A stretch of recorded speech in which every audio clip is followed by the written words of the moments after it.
Thanks, Karen. The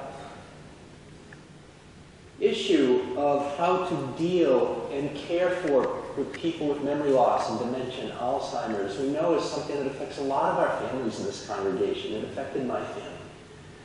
And I think it gives us a great step into dealing with truth and how to enter into and accept and witness to and validate the truth of others in many different areas.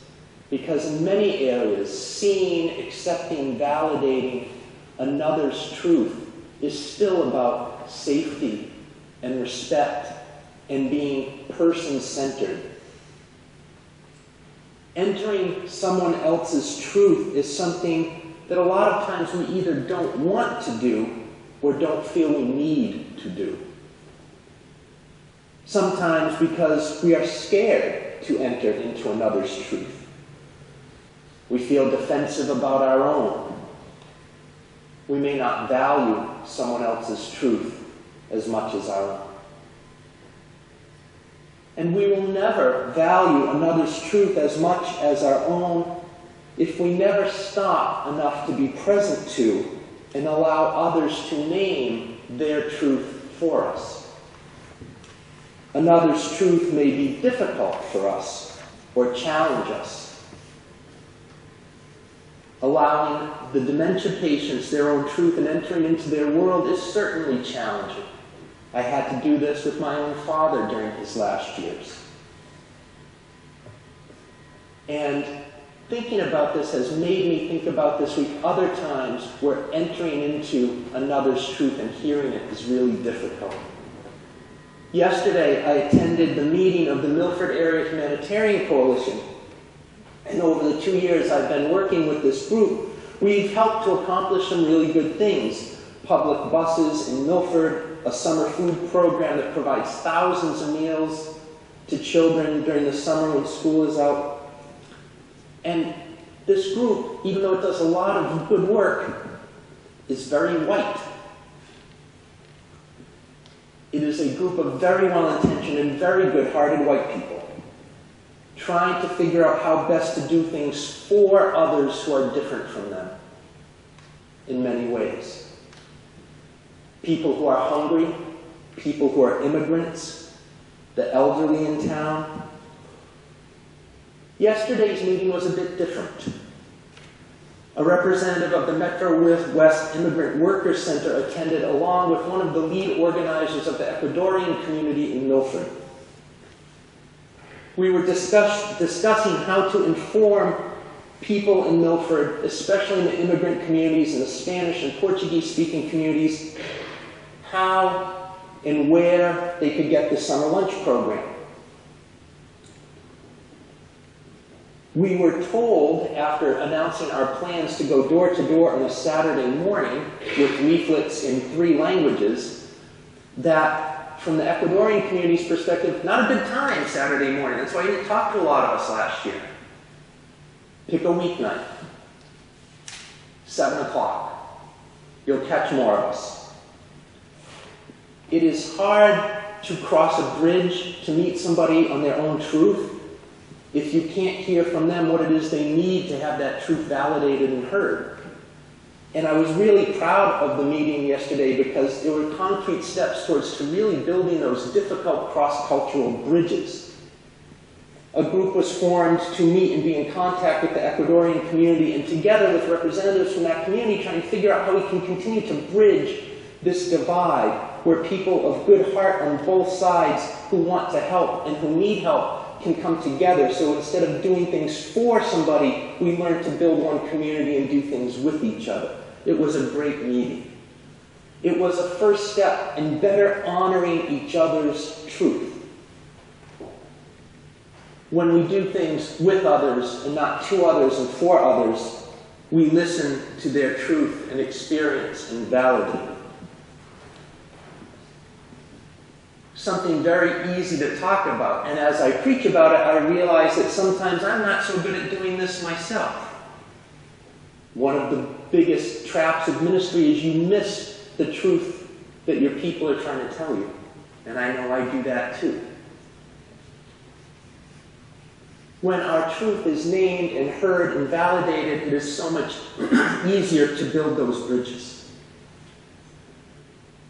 This week, in many of our congregations, hundreds of our congregations are doing a teach-in about white supremacy in our congregations and in the Unitarian Universalist Association and in our culture. The murder of Jordan Edwards in Dallas recently was a reminder once again of how much we all need to do this work. And it's also a reminder of how we still don't hear people's truth across color lines and culture lines. That people of color have a truth and a story and a history still thought of as secondary, not as important or as valid as our normative white truth. This past week, we had a group of 217 white, mostly men, federal representatives try to dismantle the Affordable Care Act. It is something they could only do if they do not care and do not value the truth of others' lived experience. In a sense, they believe it is someone's fault if they are sick or need serious care.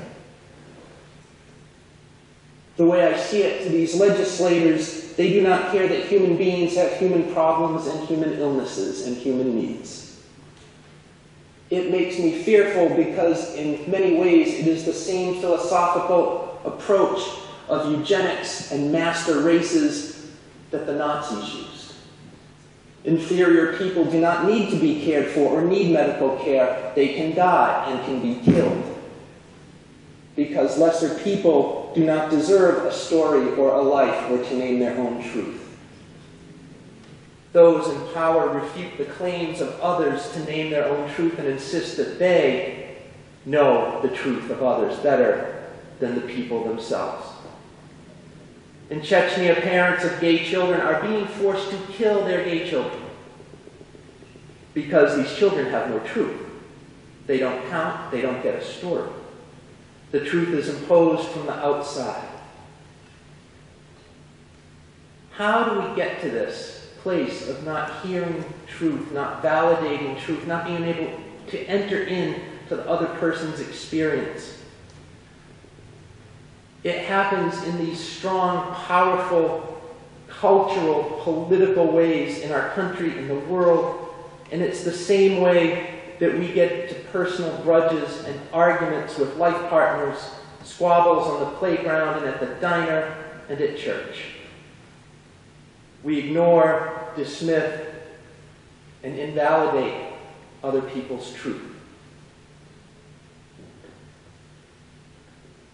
To assume we get how one other person is hurt and how badly is to at once ignore their truth and to strip them of the ability to name their truth, and thereby at least implicitly telling them that their truth is not so, and that we know their truth better than they do.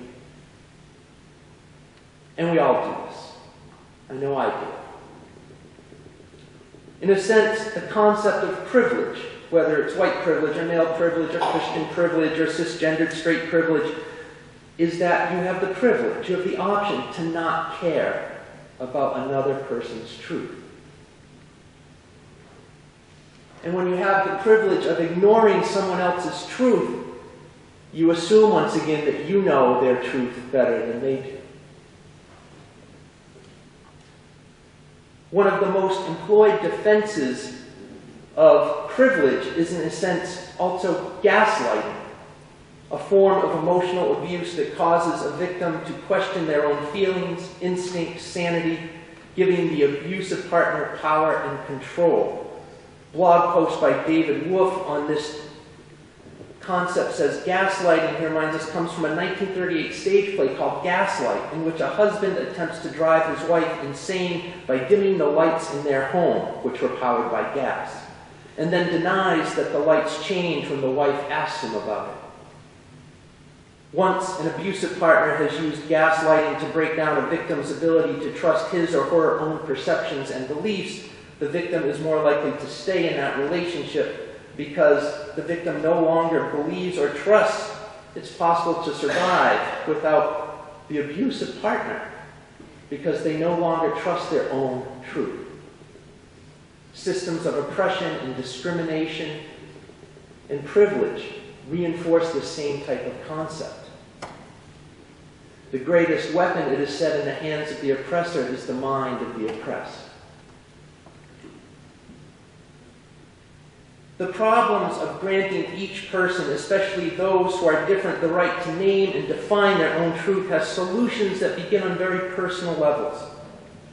And when we learn how to practice entering another's truth and lived experience, we can begin to build the bridges that heal and restore.